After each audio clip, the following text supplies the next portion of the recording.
semuanya, kita bertemu kembali di channel Bu Warni. Hari ini kita akan kembali belajar mengenai matematika. Yang akan kita pelajari hari ini adalah materi matematika kelas 12, matematika wajib dengan materi statistika.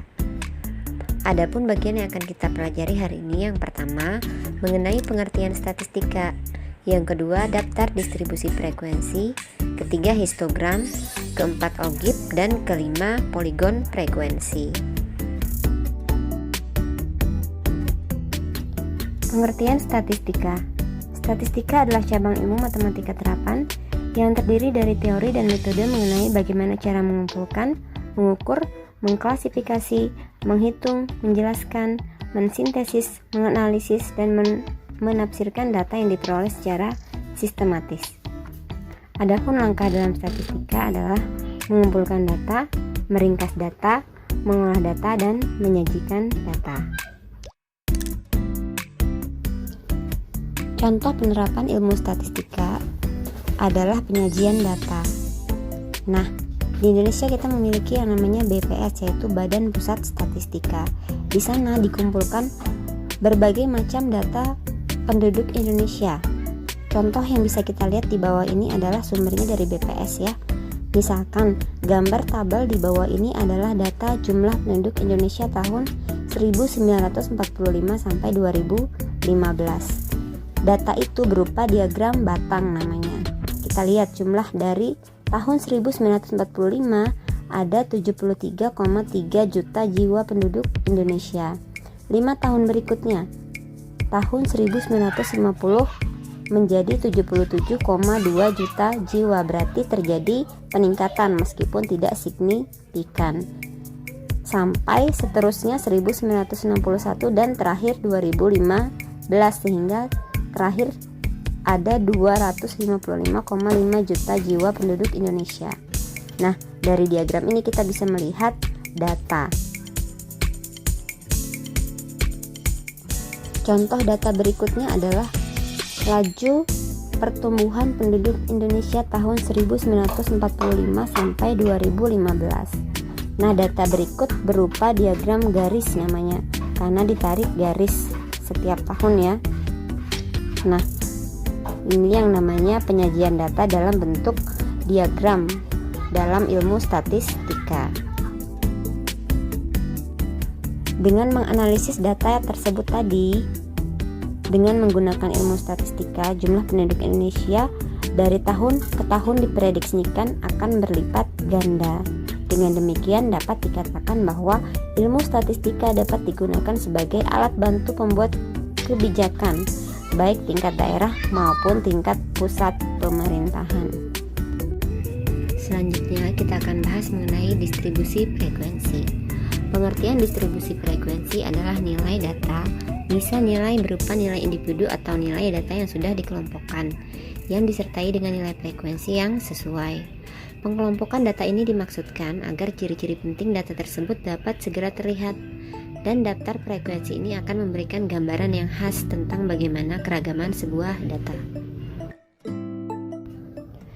Berikut adalah contoh daftar distribusi frekuensi untuk data tunggal. Data tunggal di sini artinya nilainya kita tulis satu per satu. Contohnya seperti 3, 4, 5 dan seterusnya sampai 10. Nah, untuk membuat daftar distribusi ini kita perlu 3, yaitu nilai, teli atau turus, dan frekuensi.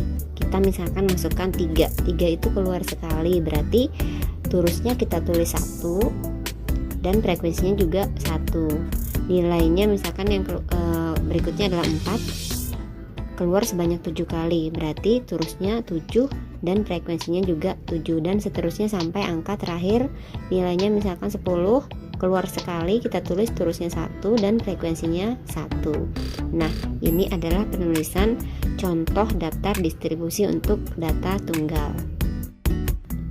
Yang berikutnya adalah contoh tabel distribusi frekuensi data berkelompok.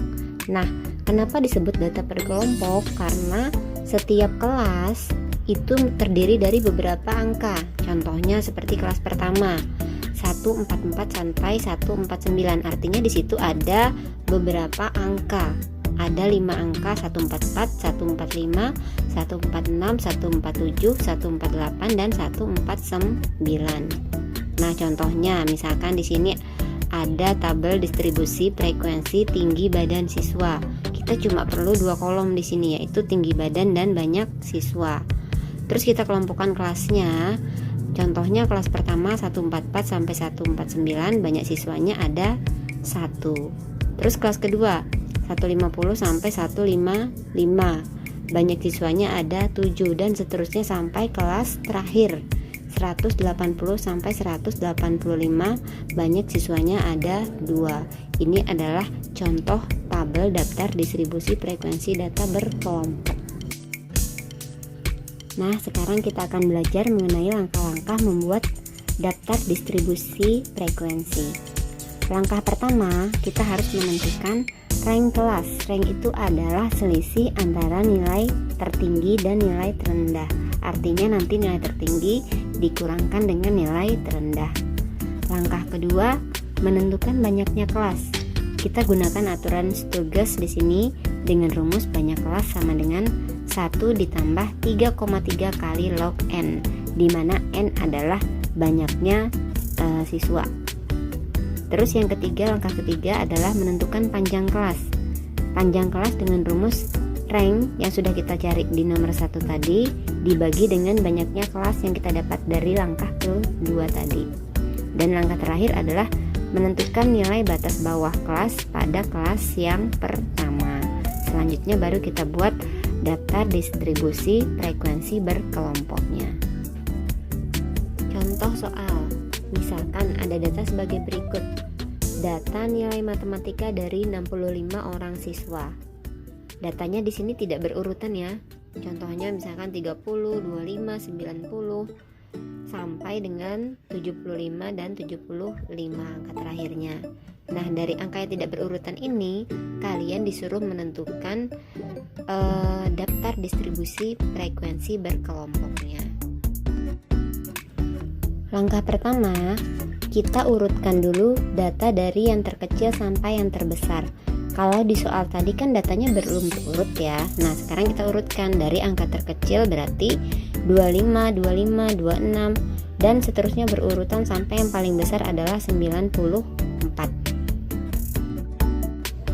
Langkah kedua, kita tentukan rank kelas dengan rumus R sama dengan nilai terbesar dikurangi dengan nilai terkecil. R sama dengan 94 dikurang 25 sama dengan 69.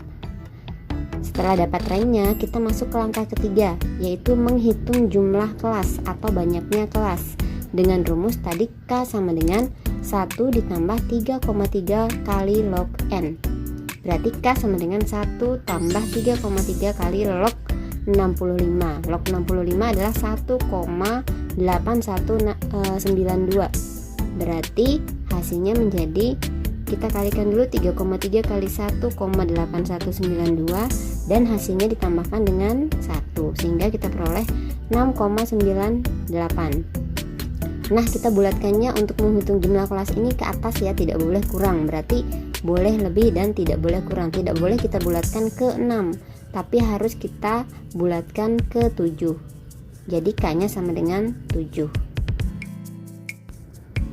Langkah keempat adalah menentukan panjang kelas yang kita singkat dengan P besar. P sama dengan R per K, di mana R adalah rank dan K adalah kelas. P sama dengan 69 dibagi 7, P sama dengan 9,8. Berarti hasilnya adalah 10 karena kita bulatkan ke atas. Jadi 9,8 kita bulatkan menjadi 10. Nah, langkah berikutnya adalah kelima, menentukan batas panjang interval kelas. Artinya kita ambil data terkecil terlebih dahulu dan kita tadi dapatkan panjang kelasnya adalah 10 ya. Berarti data terkecil kita ambil 25 ditambah 10 kita kurangkan dengan 1 sehingga hasilnya adalah 34. Nah, karena panjang kelasnya 10 berarti 25 tambah 10 jadi 35. Kita masukkan 35 berarti 35 tambah 10 kurang 1 hasilnya adalah 44 dan seterusnya sampai 85 ditambah 10 dikurang 1 sama dengan 94. Data ini yang akan kita jadikan panjang interval kelas di dalam daftar distribusi frekuensi nantinya. Setelah mendapatkan data dari langkah kelima tadi, kita akan membuat tabel distribusi frekuensinya. Nah, yang kita masukkan adalah di sini kelas, interval kelas, dan frekuensi. Berarti kita ambil kelas pertama, tadi kita dapatkan 25 sampai 34. Berarti frekuensinya dari data tersebut itu angka 25 sampai 34 itu keluar berapa kali? Kita ambil, berarti ternyata keluarnya sebanyak 6 kali. Nah, kelas berikutnya juga sama, berarti 35 sampai 44 itu keluar berapa kali? Oh, ternyata keluar 8 kali, dan seterusnya kita masukkan sampai kelas terakhir, kelas ke-7, yaitu 85 sampai 94, frekuensinya keluar 6 kali. Oke, tadi kita sudah belajar membuat tabel daftar distribusi frekuensi data berkelompok. Sekarang kita akan belajar menyajikan data dalam bentuk histogram, poligon, dan OGIF. Kalian lihat contoh distribusi frekuensi di samping. Nah, di situ ada rentang dan FI. FI itu adalah frekuensi ya. Kelasnya dari 71 sampai 75, frekuensinya ada 2, 76 sampai 84, dan seterusnya sampai 96 sampai 100 itu frekuensinya ada 3. Data di samping adalah data berkelompok dalam bentuk distribusi frekuensi. Data itu akan kita sajikan dalam bentuk histogram, poligon, dan OGIF. Yang pertama akan kita buat adalah histogram. Nah, untuk membuat histogram kita perlu data nilai batas bawah dan batas atas masing-masing kelas. Nah, kalian lihat rentang kelas itu adalah kelasnya ya. Contoh yang pertama kita ambil 71 dikurang 75, berarti batas bawah kelasnya adalah 70,5. Bagaimana cara mencarinya? Dengan cara 71 kita kurangkan dengan 0,5 sehingga kita dapat 70,5.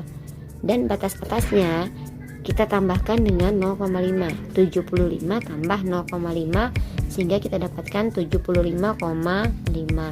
Jadi ingat, batas bawah itu angka terkecil dikurangi 0,5 dan batas atas itu angka terbesar ditambahkan 0,5. Frekuensinya tidak berubah ya. Nah, itu kita lakukan semua sampai kelas terakhir 96, berarti batas bawahnya 96 kurang 0,5 jadi 95,5, dan batas atasnya 100 tambah 0,5 menjadi 100,5. Oke, kita tadi sudah menentukan kelas, batas bawah dan batas atas setiap kelas. Selanjutnya kita akan menggambar histogram. Nah, perhatikan gambar diagram berikut. Ini adalah gambar histogram.